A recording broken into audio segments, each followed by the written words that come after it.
Winter tightened its grip as though the land itself had decided to compress every weakness into something brittle and exposed. And by the time the third deep freeze settled over the valley, Caleb no longer measured days by calendar, but by pattern deviations, by how often the tree line shifted without wind and how long silence lingered after dusk. The snowfall that followed the ridge standoff buried all visible evidence of confrontation, yet it did nothing to dissolve the pressure that had grown between cabin and forest. Caleb reinforced his perimeter again, but this time with a shift in philosophy, abandoning predictable arcs entirely and replacing them with staggered lines that overlapped in irregular geometry, forcing any large mass to commit to narrow passages he could observe from concealed vantage points. He worked without wasted motion, anchoring heavier steel into frozen ground, threading chain through buried logs, masking scent with ash and cold pine resin, and each adjustment carried the quiet acknowledgement that he was no longer hunting opportunistically, but defending territory under evaluation. For 2 nights, nothing approached. Wind swept across the clearing uninterrupted, snow drifting in shallow crescents against the woodpile, and even the smaller tracks that had occasionally appeared near the tree line were absent. The quiet stretched long enough to test his patience. He told himself the wound had driven the bear deeper into range beyond his perimeter, perhaps toward easier prey, perhaps toward another valley, and the thought nearly relaxed him before he dismissed it as premature. On the 3rd morning, before sunrise, he stepped outside into air so cold it burned his lungs instantly and found something that shifted the axis of his assumption. The outermost trap line lay intact, steel jaws undisturbed beneath fresh powder. Yet beyond it, 30 yards past where he would have placed pressure points, the snow was carved with broad, deliberate impressions that cut straight across open ground toward the frozen creek. The bear had not tested his perimeter. It had bypassed it entirely. Caleb followed the tracks carefully, noting how the stride never slowed, how the weight pressed evenly, despite old scar tissue likely stiffening under extreme cold. At the creek's edge he found where ice had been broken with controlled force. A hole opened not by frantic pawing, but by calculated impact, and scattered along its rim lay the remains of fish torn cleanly apart. The bear had fed within full sightline of his cabin, yet beyond range of his reinforced corridor, selecting a spot he had not considered strategic. Irritation sharpened into something darker. The animal was choosing ground now. As he crouched near the broken ice, a faint compression echoed from the slope behind him. He pivoted instinctively, rifle lifting in one smooth motion, and there, partially obscured by sparse spruce, stood the bear again.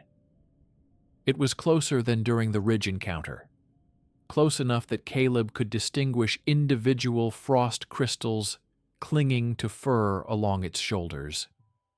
The scar on its flank had healed into a darker patch that pulled slightly at the skin when it shifted weight, yet posture remained unbroken. The distance between them felt narrower than measurement alone could explain, tension compressing air into something tangible. Caleb steadied his aim but did not fire. The bear did not advance. Instead, it lowered its head briefly toward the creek, then lifted it again, as if drawing attention to the feeding ground. The message, whether intentional or projection, landed clearly. Your defenses are known, your patterns observed. Caleb adjusted his footing subtly to improve balance on icy terrain, calculating shot placement with ruthless precision. Wind direction favored him, drifting from bear to man. Visibility was clean. This was the kind of opportunity he had waited for. Yet as he aligned the sight along the broad chest, he saw movement at the far tree line. One of the yearlings stepping hesitantly into partial view before retreating. The adult shifted position immediately, angling body to obscure line of fire once more. Caleb exhaled slowly, aware that every delay deepened complexity. He could take the shot and risk scattering the younger ones into unpredictable dispersal, or he could hold and study longer. The bear's gaze remained fixed on him, not wild, not panicked, but intensely focused. A low rumble carried faintly across the ice, not an overt threat, but a resonance that vibrated through frozen ground. Caleb felt something inside his chest tighten in response, an echo of the harbor voice years earlier, whispering that what survived learned. He rejected the thought with deliberate force, anchoring himself to calculation rather than narrative. He shifted a half step to the left to clear angle and began tightening pressure on the trigger. At that precise instant, the bear lunged sideways rather than forward, sliding across ice with unexpected agility, placing the creek's broken edge between them and disrupting line of sight. Snow sprayed upward, obscuring vital zones for a fraction of a second. Caleb fired. The shot cracked across frozen water, echoing violently through the valley. The bullet struck ice where the bear had stood moments earlier, splintering the surface and sending shards skittering outward. By the time recoil settled, the massive form had already reached tree line, vanishing behind trunks with explosive yet controlled speed. Caleb held position, scanning for reappearance, heart steady, but pulse elevated. Only drifting powder marked the path of retreat. He moved forward cautiously, examining the shattered ice and surrounding snow for blood. None appeared. The shot had missed cleanly. He stood there longer than necessary, absorbing the realization that the bear had anticipated his line of fire and exploited terrain to neutralize it. This was no blind charge nor clumsy escape. It was tactical movement, shaped by repeated encounters. As wind began to rise once more, carrying snow across creek and clearing alike, Caleb understood with hard clarity that the balance had shifted again. He was no longer simply defending ground. He was engaged in a contest of adaptation, where each move provoked countermeasure. Behind the tree line, unseen but present, the massive bear slowed its pace only after distance guaranteed safety. Breath steady, muscles coiled yet controlled, and somewhere deeper within forest shadow, the younger shapes mirrored its retreat, learning not only where to step, but when to wait. The winter around them pressed colder still, and beneath its weight, the contest that began in blood, now sharpened into something deliberate, patient, and far from over. The missed shot at the creek altered more than Caleb admitted to himself, not because he feared the bear's proximity, but because he recognized the pattern of anticipation in its movement, the way it had shifted before the trigger fully broke. And throughout that day, he recalibrated his understanding of distance and reaction.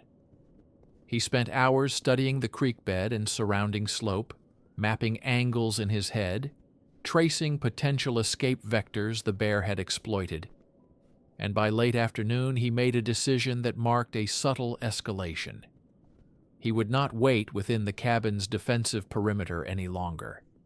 He would press outward and force encounter on ground of his choosing. He packed light but deliberate. Extra ammunition, a heavier caliber rifle slung across his back, in addition to the standard he carried, rations compressed into minimal weight, and a thermal blanket rolled tight. As dusk approached, he moved beyond his usual radius, following the faint line of retreat tracks that snowfall had not entirely erased. The forest thickened quickly, spruce crowding into narrow corridors where sound carried unpredictably, and Caleb advanced with slow, measured steps, scanning not only ahead, but upward, along ridges where vantage could be gained. Several times he paused to listen and heard nothing but the brittle tick of frost settling. Then, deeper within shadow, he detected the faint compression of snow that did not match his own rhythm. He pivoted sharply, rifle rising, but the movement had already shifted beyond direct sight, leaving only a faint sway in low branches. The bear was not fleeing. It was paralleling. Caleb altered direction abruptly, cutting diagonally upslope to disrupt mirrored tracking. Within minutes, he found confirmation of pursuit in reverse. Fresh impressions crossing his new path, angling to maintain observation rather than intercept. Irritation sharpened into something closer to grudging respect. He increased pace slightly, not into reckless advance but into controlled pressure, pushing deeper into terrain he had rarely needed to enter. Twilight thinned into blue-gray gloom, visibility narrowing between trunks, and just as he crested a shallow ridge, he froze. Ahead, partially sheltered beneath overhanging rock, lay a depression in snow far larger than a transient rest. It was a den site, not permanent but occupied. Scattered bones ringed the area, deer, smaller mammals, remnants of fish. And near the entrance of a shallow hollow, he saw two smaller shapes shifting cautiously. The yearlings were larger now, no longer cubs, but not fully grown, their fur thick and dark. They stiffened at his scent and retreated deeper into shadow. Caleb stepped forward instinctively, rifle tightening into shoulder. But before he could align his sight, the massive bear emerged from behind a stand of spruce to his right. It did not charge. It placed itself between him and the hollow with decisive clarity. The distance was close enough now that Caleb could hear the subtle rasp of its breathing over wind. The bear's posture was not explosive aggression, but immovable barrier. Caleb felt the old memory surge again, the sow collapsing, the cub fleeing. He steadied his aim at center mass. This range favored him. Terrain was level. No creek ice to shatter. No sudden lateral slide to mask target. He exhaled slowly and prepared to fire. At that exact moment, one of the yearlings darted partially into view behind the adult's hind leg, curious despite tension. The adult shifted weight fractionally to shield it again. The gesture was instinctive yet unmistakable. Caleb's finger paused on the trigger. The forest around them seemed to hold breath. Seconds stretched taut. The bear's eyes locked on him with focused intensity, not wild, but aware. Then it took a single step forward, compressing snow under enormous weight, closing the distance by inches that felt larger than yards. Caleb adjusted stance reflexively. The bear did not accelerate. It simply stood there, occupying space without retreat. Caleb recognized the challenge inherent in that stillness. To fire now would initiate immediate charge at lethal proximity. To lower the rifle would concede ground. The tension vibrated between them like a wire ready to snap. Wind gusted briefly, carrying his scent fully across the clearing. The bear's nostrils flared, muscles along its shoulders tightened visibly. Caleb felt the moment tilt toward violence. he shifted slightly to angle for a heart-lung shot and began to apply pressure. Before the trigger completed its break, the bear released a deep, resonant roar that tore through the forest with force, powerful enough to shake loose snow from branches. The sound struck Caleb's chest like physical impact. Instinct forced him a half-step back, breaking the microsecond alignment needed for perfect aim. He fired. The shot thundered through trees. The bullet struck fur and muscle along the bear's upper shoulder, but did not penetrate deep enough to drop it. The animal surged forward, not in blind frenzy, but in explosive, controlled aggression. Caleb pivoted sharply, diving sideways behind a thick trunk as the bear's mass tore through the space he had occupied seconds earlier. Claws raked bark from the tree with splintering force. Snow erupted around them. Caleb rolled, regaining footing with rifle already cycling. The bear skidded across the clearing, wounded but far from crippled, and turned again with astonishing speed. For a fraction of a second they faced each other at less than 15 yards. Caleb fired again. This shot grazed a long rib, drawing blood, but failing to anchor. The bear veered abruptly, rather than committing to full charge, retreating toward den entrance, where the yearlings had vanished. It did not pursue beyond that point. Instead, it stood at threshold of the hollow, breathing heavy but controlled, blood-darkening fur, yet stance unbroken. Caleb remained crouched behind the tree, rifle trained steadily, pulse hammering, yet mind clear. Neither advanced further. Snow drifted slowly between them. After several long seconds, the bear withdrew backward into shadow, maintaining eye contact until trunk and rock obscured it completely. Silence collapsed heavily over the ridge, broken only by Caleb's steady breathing and the faint settling of disturbed snow. He rose cautiously, scanning for reemergence, but none came. Blood marked the clearing more heavily now, bright against white, yet the tracks leading into the hollow remained firm and stable. Caleb understood with sharp certainty that he had wounded the bear again without ending it, and this time the injury lay closer to vital structure. The confrontation had crossed from shadowed observation into open violence. As night began its descent across the ridge, the forest felt altered, no longer patient, but charged. And Caleb knew that the contest had reached a threshold beyond simple territorial standoff. He had pushed into the bear's chosen ground and drawn blood twice. The next move would not be reconnaissance or warning. It would be decisive, for one of them would not endure another winter if this escalation continued unchecked.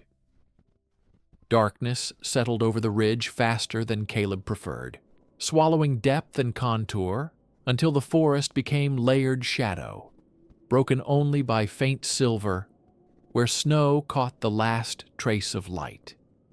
And he remained crouched behind the tree longer than necessary, rifle steady, listening for renewed movement from the hollow where the bear had withdrawn. No charge followed, no reckless pursuit driven by pain, and that restraint unsettled him more than aggression would have. Eventually he shifted position cautiously, circling wide rather than advancing directly toward the den, choosing elevation over proximity, because a wounded predator guarding young would defend ground with lethal resolve. As he moved, he tracked the heavier blood droplets marking the bear's retreat, darker and more frequent than before, yet still spaced with discipline that indicated strength intact. He reached a higher vantage overlooking the hollow and lay prone behind a fallen log, scanning through the dim with measured patience. Minutes stretched, wind threading softly between branches, and then he saw movement at the edge of shadow, the massive form stepping partially into view. The bear's breathing was visible in thick bursts, shoulders rising and falling with controlled effort, and the wound along its upper shoulder seeped steadily, staining fur. Yet posture remained unbroken. It stood there, facing outward from the den entrance, head lifted slightly, listening. Caleb aligned his sight carefully, adjusting for low light and partial obstruction, aware that this angle offered only limited exposure between branches. He steadied his breathing and began the slow squeeze that training had ingrained years earlier. Before the trigger broke fully, the bear shifted not randomly but directly into deeper cover, vanishing behind rock that shielded vital zones. Caleb released pressure and held position, jaw tightening. The animal was not merely reacting to sound. It was reading micro-movements, perhaps the subtle change in his posture, perhaps instinct sharpened by repeated encounters. Frustration edged his thoughts, but discipline prevented rash fire. Time passed in suspended tension, until the yearlings emerged briefly to lick blood from Snow near the hollow's threshold, before retreating again.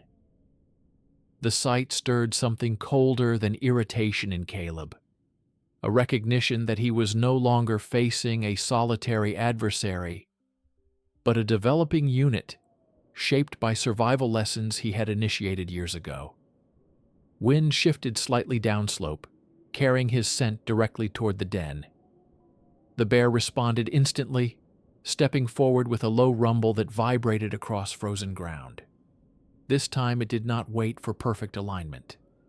It surged from cover in a short, explosive advance up the slope toward his position. Caleb fired reflexively.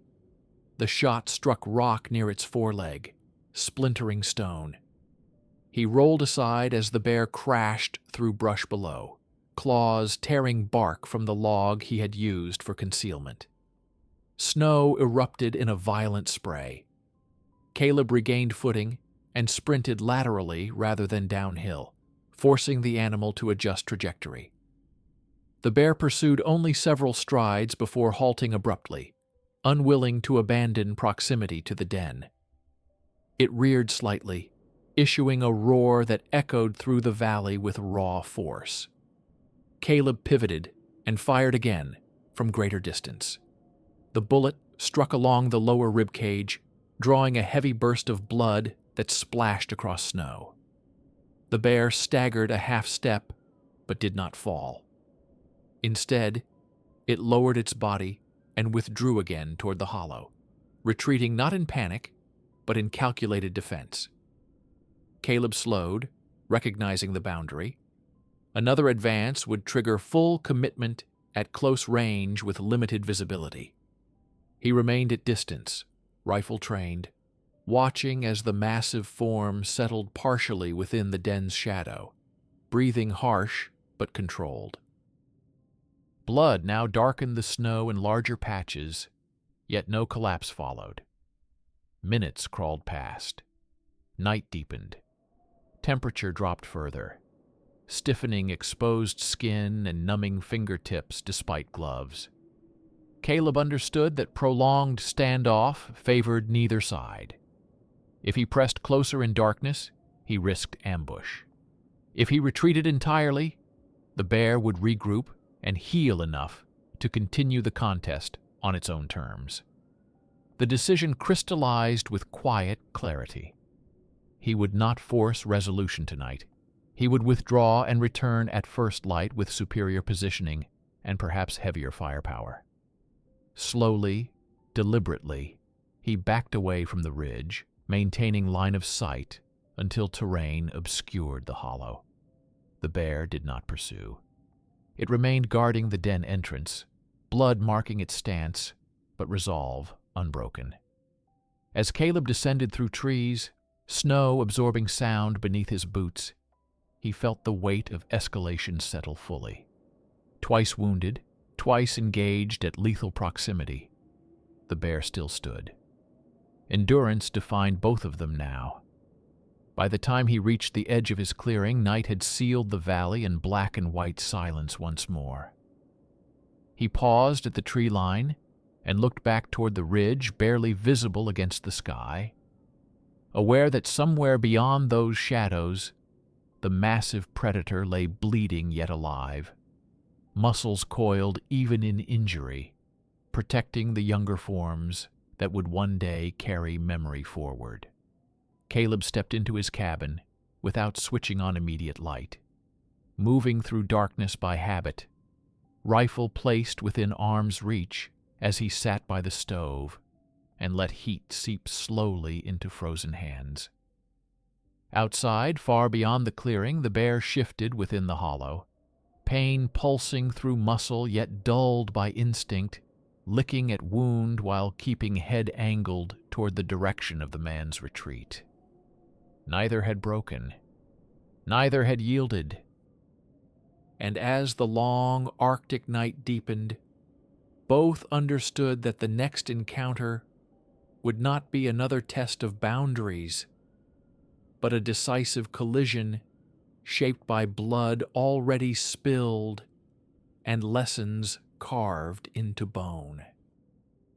Dawn came hard and colorless, the kind of Arctic morning that revealed everything without mercy, and Caleb Mercer was already moving before the first thin light cleared the ridge.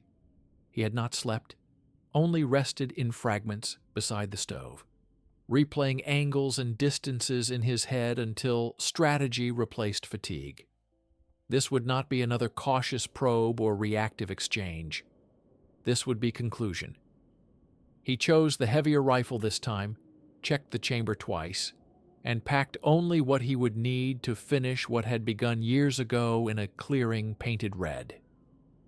The air outside bit into exposed skin with ruthless clarity, sealing breath into visible plumes that hung briefly before dissolving. The tracks from the night before remained etched along the ridgeline where wind had not yet erased them, and the darker bloodstains had frozen into brittle crust that snapped under pressure.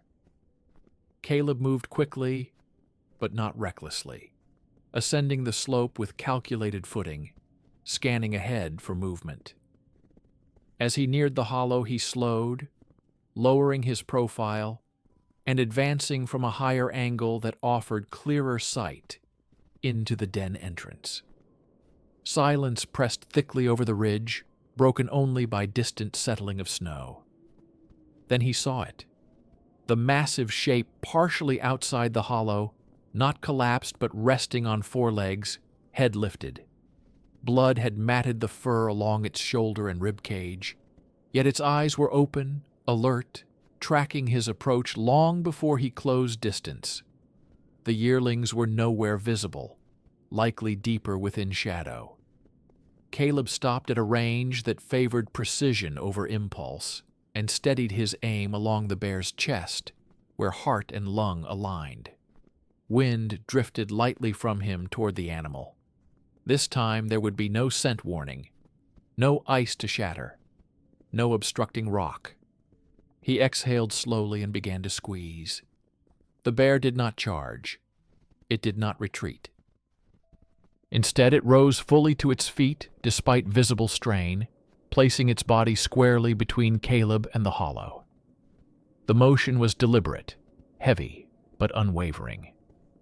Caleb's finger tightened further. A single clean shot would end this. The bear took one step forward down the slope, closing distance slightly, and released a low rumble that vibrated through frozen ground. The sound was not desperation. It was declaration. Caleb adjusted his stance for recoil, breath steady, sight fixed. And in that suspended moment, something shifted behind the bear's flank, one of the yearlings emerging hesitantly into open air. The adult shifted subtly, to block line of fire again. Caleb's jaw clenched. His aim wavered only fractionally before discipline restored it. He centered back on the adult's chest. The bear held its ground. Seconds elongated into something almost surreal, predator and man locked in silent measure. Then the bear advanced again, not in a blind charge, but in controlled descent down the ridge, reducing the gap to a distance where hesitation would become lethal. Caleb fired. The shot cracked through morning stillness. The bullet struck high along the shoulder, driving deep this time. The bear staggered but did not fall. It roared and surged forward with explosive force. Caleb cycled the rifle and fired again. The second round hit lower, near the rib line where previous blood had darkened fur. Momentum faltered. Snow churned violently beneath massive paws. Still, the bear pushed forward, covering ground with terrifying speed, despite mortal wounds. Caleb stepped back instinctively, firing a third time.